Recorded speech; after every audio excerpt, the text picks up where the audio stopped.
How's it going, everyone? Bass here. Happy Monday to everyone watching. So today I wanted to give you all a salary cap update after the signing of second-round rookie wide receiver Christian Watson, as his official contract numbers just came out today, so let's go over that first. But before I start the video, if you are new here and want more Packers news, analysis, and updates, training camp is just 2 days away. You will find everything training camp right here on this channel, from updates to highlights to analysis, all at this channel. So if you are new here and that interests you, please consider going down and clicking the subscribe button. All right, so now let's get into the Christian Watson contract. His deal was a 4-year for $9,241,026, which included $7,425,885 in guaranteed money, with a signing bonus of $3,900,744. So now I'll bring up the deal and how it affects the cap year to year. And as we see in 2022, he has a cap hit of $1.68 million.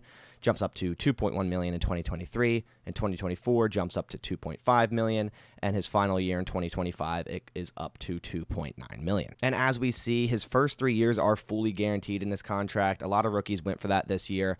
We kind of started to see that last year, and this is likely why it took so long for him to sign the contract. He likely was wanting his first 3 years to be guaranteed, and then as we see, only $150,000 is guaranteed in his final year in 2025. But as we know, as of last week, Christian Watson will be starting training camp on the PUP, but it is said to not be serious, and he'll be back sooner rather than later, so at least that's good news. But for now, we're just going to have to wait for Christian Watson to be on the field. I was really, really excited to see him during training camp, and I think we still will get that. It's just a matter of when.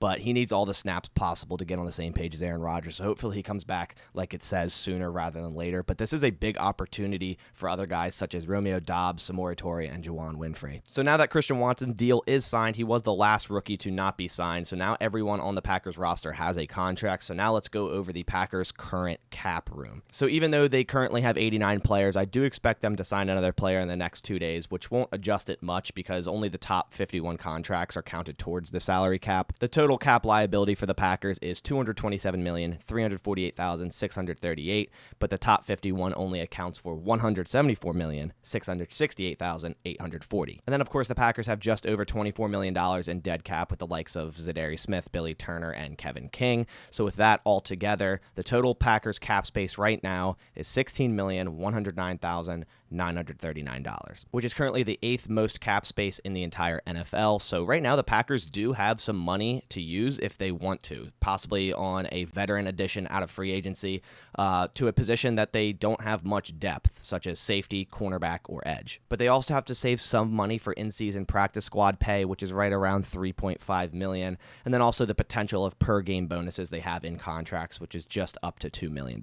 But nonetheless, even with those two off of the $16 million they have, they still have a good amount of money to sign someone, and some good veterans could enter the free agent pool in the next coming weeks as teams cut down their rosters at a position, like I said, cornerback, safety, or edge. The Packers do need better depth there, in my opinion. So if a better veteran comes off a team, gets cut due to salary cap reasons or what it may be, the Packers could definitely look into signing a veteran at one of those positions. As for some current free agents that are available at those positions right now, as for edge, we have Jason Pierre-Paul, Carl Nassib, and Carlos Dunlap. For corner, there's Chris Harris Jr., Trey Waynes, formerly Packers Kevin King, and then at safety, Andrew Adams, Tayshaun Gibson, and Ricardo Allen are just some of the names that stick out to me in the free agent pool. But if you want a full video on these free agents, just leave that down in the comments below. Then, of course, if other veteran players are cut during training camp, and I think they are a good fit for the Packers, I'll obviously make a video on that as well. But personally, I really think a quality vet signing would help this Packers football team, just like Whitney Merciless did last year. The Packers are really thin at safety. They really don't have a true safety 3 right now.